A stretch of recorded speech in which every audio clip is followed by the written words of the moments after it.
Basically, I'll be speaking about mental health. And this is just not a professional hat I wear. I always tell people, I accept speaking engagement based on how God leads me to. And this is a hat, that I wear as the nurse, the patient, and the provider. So I will be speaking and sharing many voices from a perspective of patient, provider, throughout this presentation. So let's talk about mental health.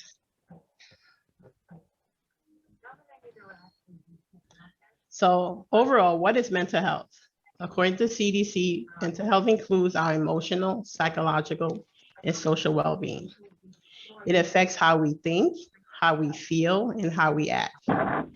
It also helps determine how we handle stress, how we relate to others, and how we make healthy choices. Why is mental health important for our overall health? Our mental health has an important impact on our physical health, and it can affect it positively or negatively. Let's talk about COVID and some of the mental health issues that occurred during COVID. During COVID, we experienced grief. Grief due to lives lost as a result of COVID, or since the pandemic from other reasons. Lack of socialization, inability to properly bury the dead due to limitations with gatherings, and our new norm of virtual funerals.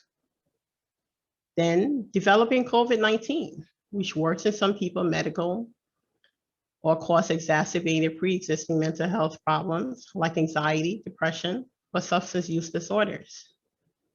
Feeling isolated, working remotely.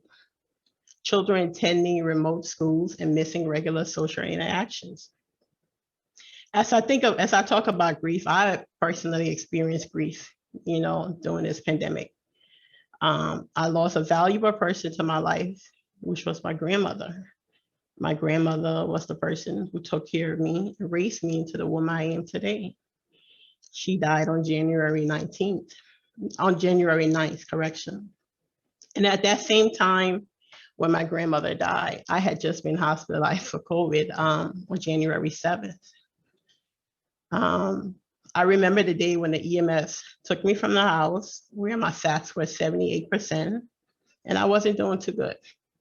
My lungs had collapsed when I got to the hospital, and I had, been on oxygen for a total, after doing my recovery of COVID, for 2 months. I went back to work, pretty much working in using oxygen, 3 liters.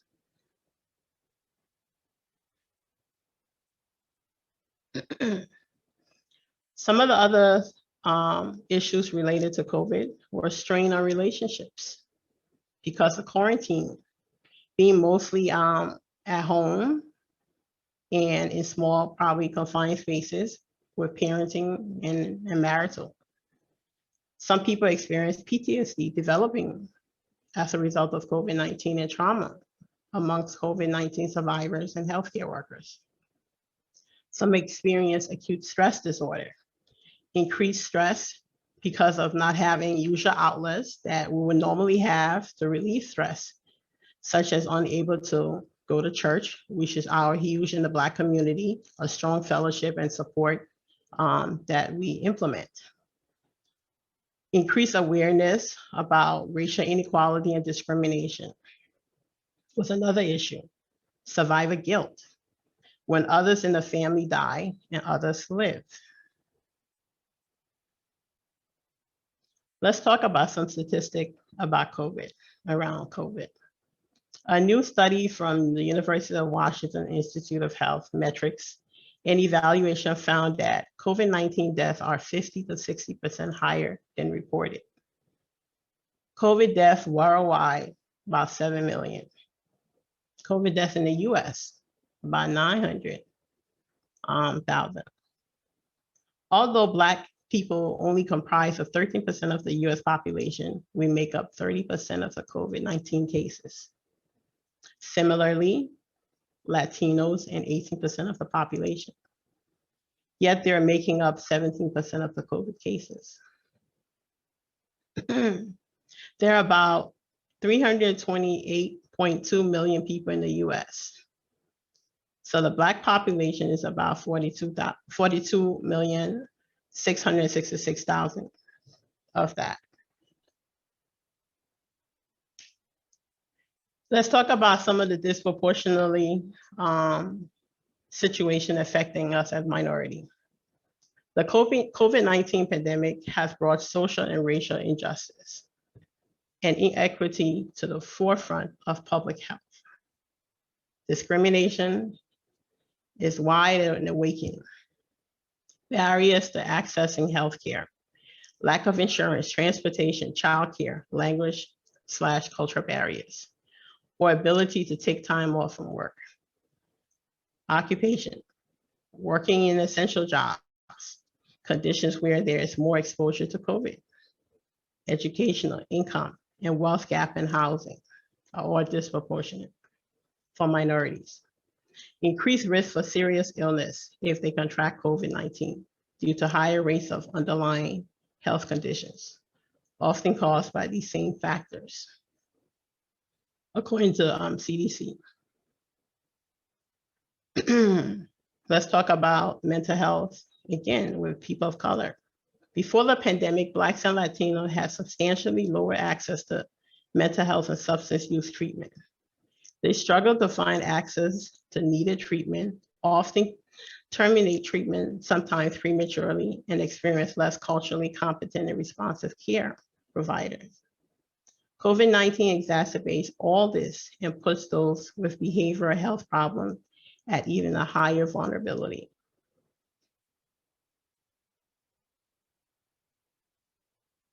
COVID-19 caused a disruption of substance use treatment and recovery services, recovery support groups, regular in-person mental health treatment as well. Currently, I provide solely right now in my practice mental health services, which I see patients by webcam, telehealth. In addition, Blacks and Latinos in mental health and substance use disorders are more likely to be incarcerated and homeless. This places them at increased risk for COVID-19 because it's harder to follow CDC guidelines for social distancing, washing hands, and self-quarantining. Let's look at the chart of COVID-19 death by race and Hispanic origin. 61% of non-Hispanic white have died from COVID. 19% Hispanics have died. Non-Hispanic Black, 15%. Non-Hispanic Asian, 4%. Non-Hispanic American Indian/Alaskan Native, 1%. Non-Hispanic Native Hawaiian/Pacific Islanders, 0.2%, according to CDC mortality overview. What is mental illness? How common is it? According to the National Alliance of Mental Illness, a mental health disorder is a condition that affects a person's thinking, feeling, and behavioral mood. 1 in 5 of US adults experience mental health disorder each year. 1 in 20 US adults experience serious mental health disorder each year. 1 in 6% youth ages 6 to 17 experience mental health disorder each year. Let's talk about risk factors for some mental health disorders. A risk factor is basically something that increases a person's chances of disease / disorders. For example, 1, genetic predisposition, family history. Next, you have chemical imbalances, either excessive or insufficient neurotransmitter associated with serotonin, dopamine, norepinephrine, and GABA. Chronic medical conditions such as diabetes, stroke, hypothyroidism, cancer, autoimmune diseases like lupus or rheumatoid arthritis, based on National Institute of Mental Health. Family or individual history of suicide or suicide attempt. Family or individual history of substance use disorders. What is depression? Depression is a mental health disorder characterized by persistently depressed mood or loss of interest in activities, causing significant impairment in daily life. Nearly 8% of the US adult population had at least one major depressive episode in the past year. Some of the symptoms, you'll have changes in your sleep, either sleeping too much or sleeping less, increased appetite or poor appetite, lack of concentration, loss of energy, lack of interest in activities, hopelessness or feeling guilty, changes in movement, either psychomotor retardation or agitation, physical aches and pains, suicidal thoughts.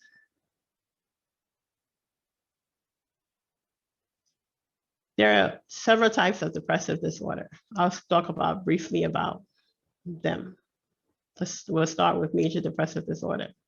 The classic depression type, major depressive depression, is a state where a dark mood is all-consuming and one loses interest in activities, even ones that used to be pleasurable.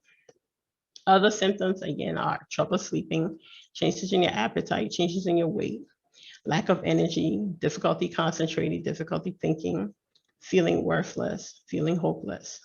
The thoughts of death or suicide may occur when you experience depression as well.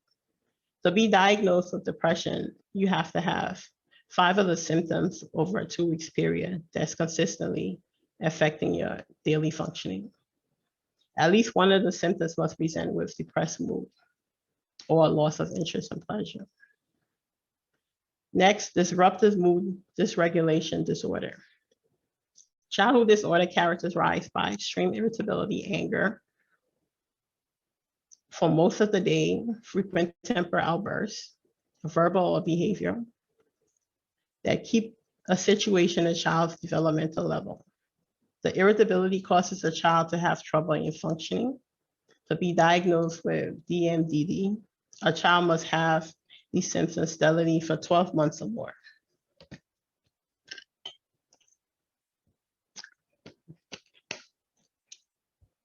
Next, you have persistent depressive disorder, also known as dysthymia. This type of depression refers to low mood that has lasted for 2 years, but may not reach the intensity to be diagnosed with major depression. It is a chronic form of depression. Many people with this type of depression type have difficulty functioning daily, but feel low, joyless much of the time. Some of the depressive symptoms, again, the same: appetite loss or too much eating, overeating, insomnia, hypersomnia, low energy, low self-esteem, poor concentration, difficulty making decisions, or feeling hopeless. Premenstrual dysphoric disorder. This type of depression is a severe form of premenstrual syndrome. Causes severe loss of interest, pleasure in activities, irritability, depression, or anxiety in the week of 2 weeks prior to the period commence. Symptoms sometimes usually begin shortly after ovulation and end once menstrual starts, or 2 weeks to 3 weeks after. Next, we have substance medication-induced depressive disorder. This type of depression is alcohol or drug-induced depression.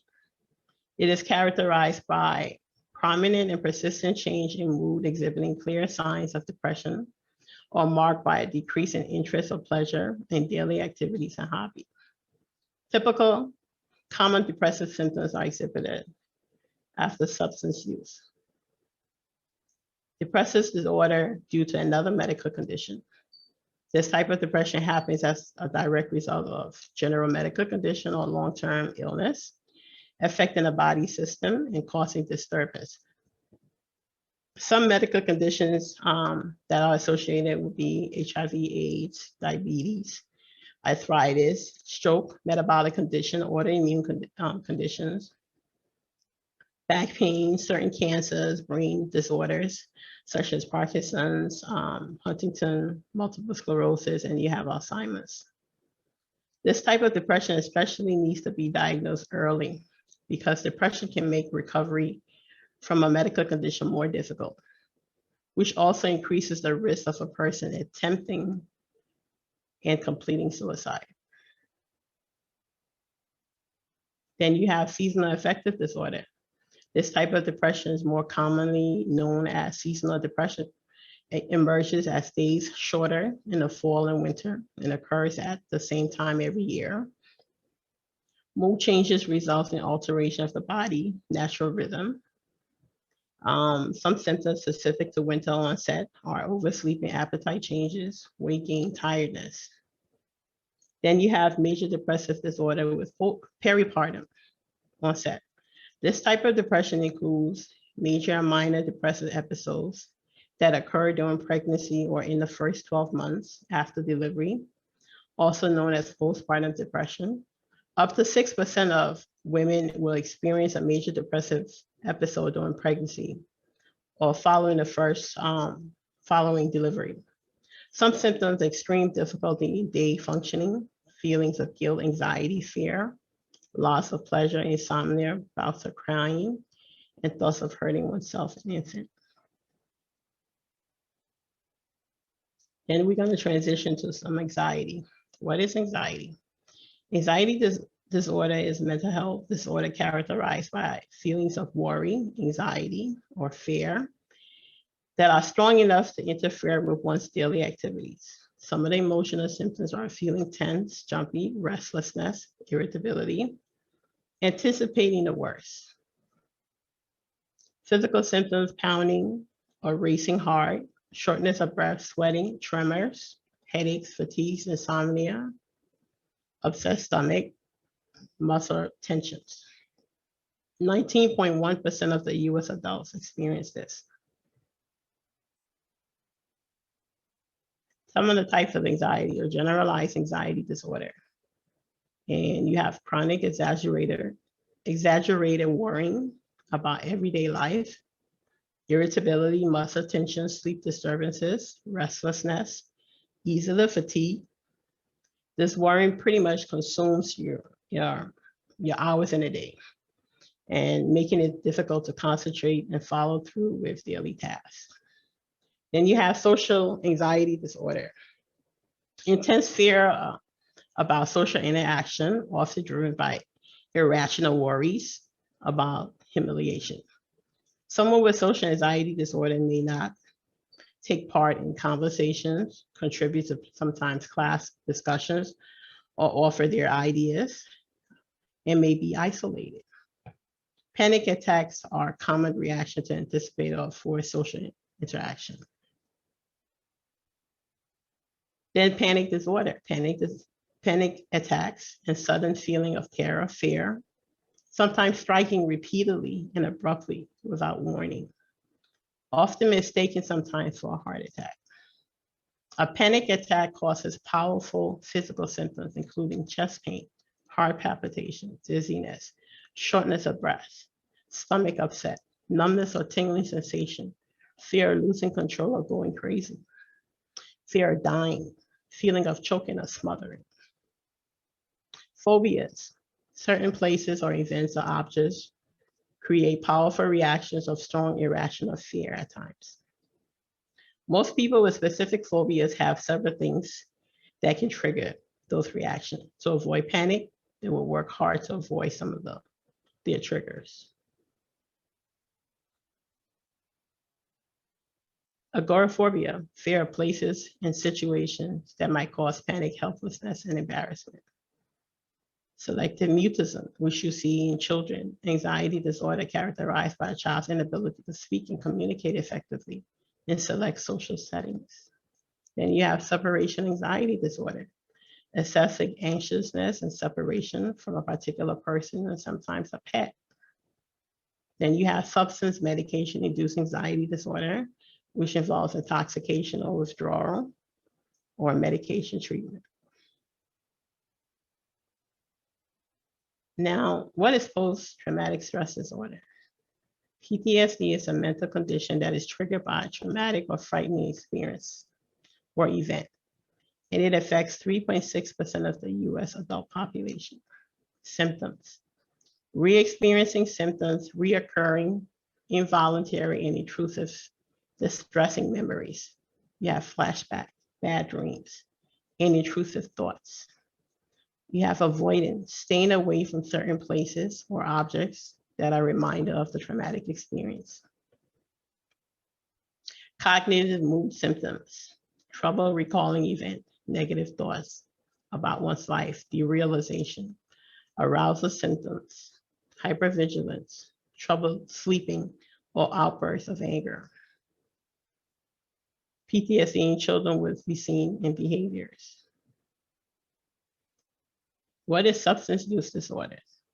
Substance use disorder is a complex condition in which there is uncontrolled use of substance despite harmful consequences. According to the DSM-5 criteria for substance use disorders, taking a substance in larger amount or for longer than you meant to, wanting to cut down or stop using substance, but difficulty managing to, spending a lot of time getting, using, or recovering from the use of the substance, cravings and urges to use the substance, not managing to do what you should at work, home, school, because of substance use, continuing to use even when it causes problems in relationship and many other negative consequences, giving up important social, occupational, or recreation activities because of substance use, using substances again and again when it puts you in danger, continue to use even when you know you have a physical or psychological problem that could be caused or made worse by the substance. And then again, needing more substance to get the effect that you need. Increased tolerance. Development of withdrawal symptoms, which can be relieved by taking more of the substance.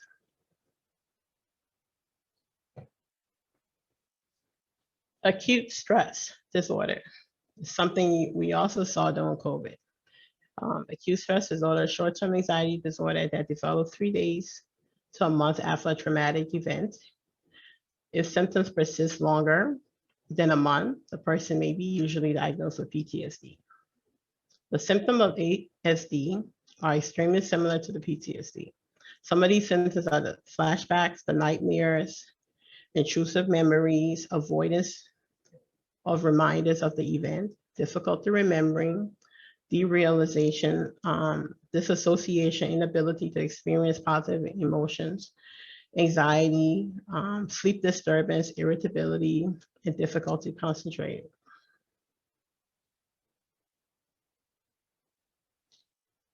When we talk about suicide, this is always a hot topic. Suicide rates is increased 33% between 1999 and 2019. It's the 10th leading cause of death in the United States. The number of people who think about or attempt suicide is even higher. In 2019, 12 million Americans adults seriously thought about suicide. 3.5 million planned a suicide attempt, and 1.4 million attempted suicide. Suicide affects all ages. It is the second leading cause of death for people ages 10 to 34, the fourth leading cause among people 34 to 54, and the fifth leading cause among people ages 45 to 54. Suicide rates vary by ethnicity, age, and other factors. The rate of suicide is higher in the middle-aged white men and American Indians. In 2019, men died by suicide by 3.63 times more than women. On average, there are 130 suicides per day. And then, based on the Veterans Affairs recent report too, 17.6 veterans take their life per day. What are some of the warning signs of suicide? You have severe sadness, depression, hopelessness, lack of sleep, sudden calmness after severe depression, changes in appearance, harmful behavior, trauma or life crisis, preparations talking about suicide.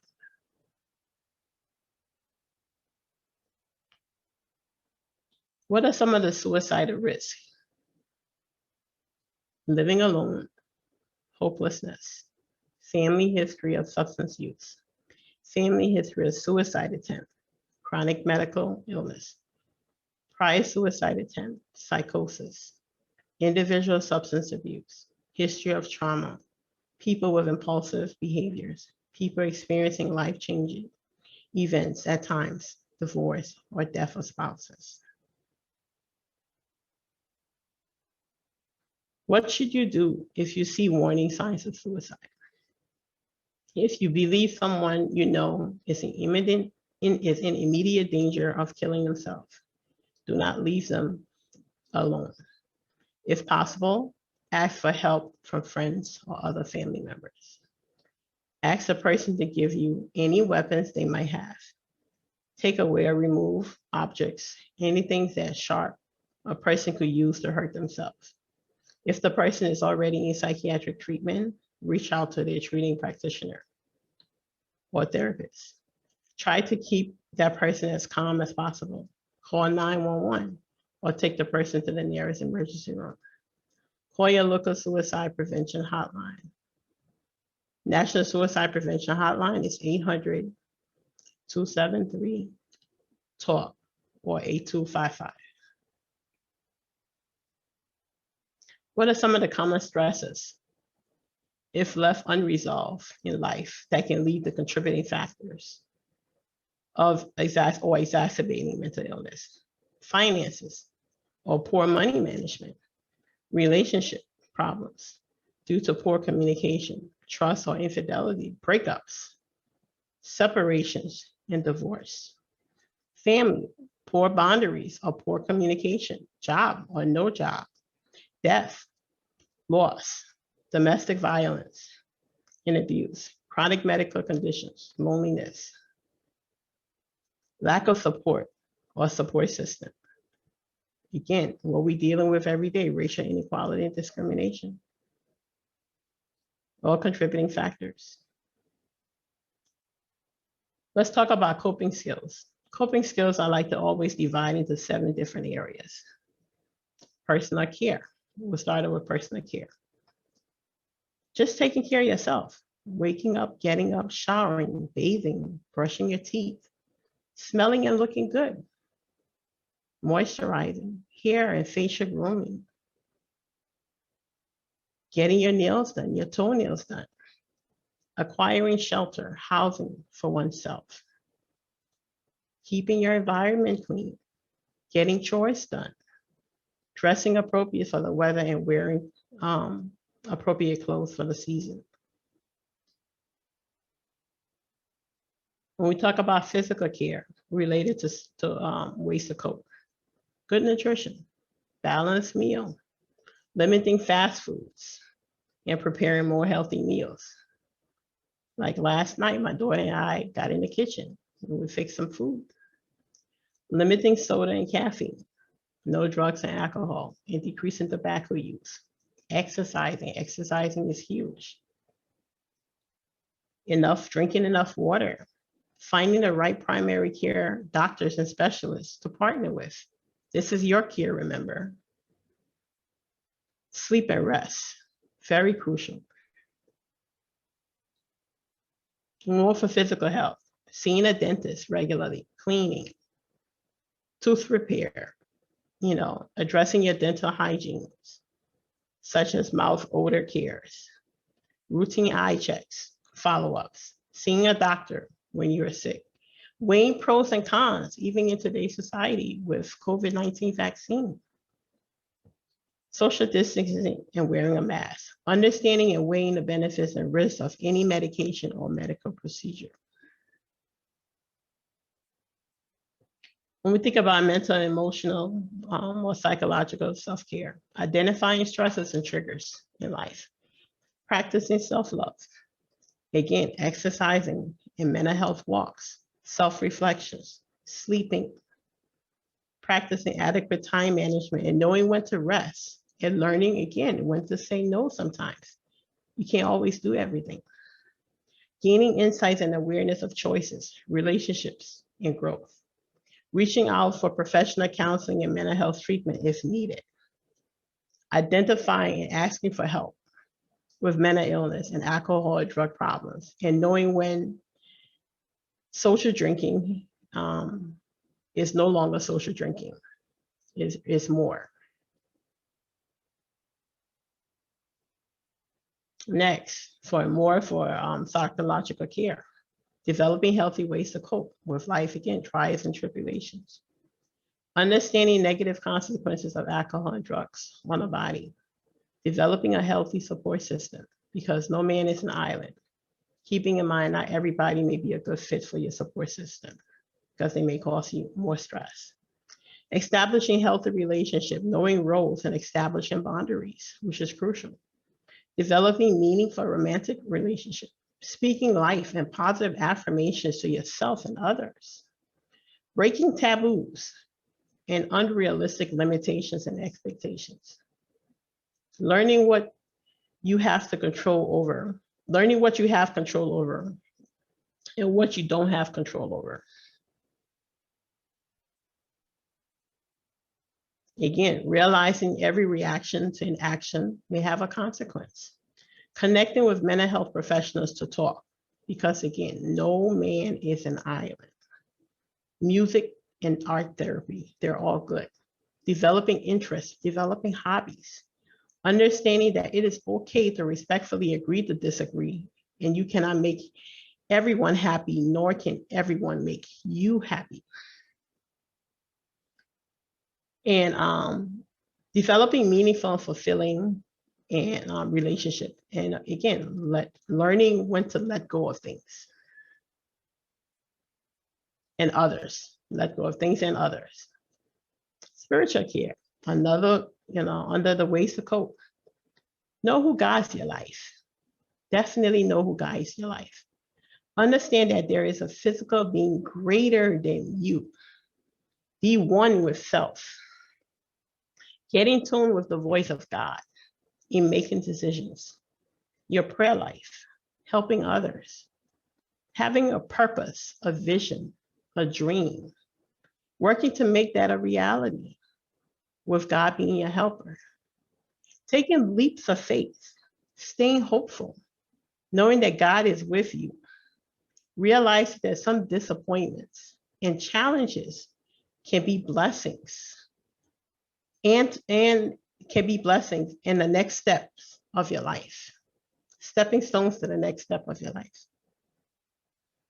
Making wise decisions and having informed knowledge to make informed decisions.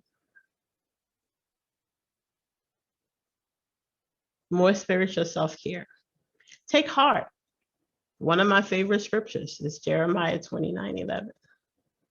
For I know the plans I have for you, declares the Lord. Plans to prosper you and not to harm you. Plans to give you hope in the future. We have to believe that and know that God's hands is over our lives. Turn your worries into worship. Know that God's hands are over our lives and He wants us as a people of faith to take care of our mental health and our physical health. Understanding that your body is the temple. Connecting with your leaders of faith and ministers, pastors, when it's needed. But also realizing a lot of times, sometimes with faith, that sometimes people say it's demonic forces that got you with depression or anxiety. That's not true. If God loves you, God wants you to seek out help. He doesn't want the worst to happen to you. Virtual or in-person church, connect. If it's possible, you attend in person, if not virtual. Proverbs 2:6. For the Lord gives wisdom, from His mouth come knowledge and understanding. Every step of the way, we have to realize that we are entitled to informed knowledge to make informed decisions. So again, whoever you partner with, it's a partnership between you and that provider, or you and your spiritual leader. When we talk about socialization, self-care, yeah, that's needed. Finding hobbies, finding interests, Find things that connect you, keep you busy, keep you engaged, getting involved in organizations, the one that drives you, hanging out with friends or associates, once safe to do, once it's safe to do so. Remember, again, we're still living a pandemic, but we still can find ways to connect. Continue to stay connected. Don't remain isolated because we're in a pandemic.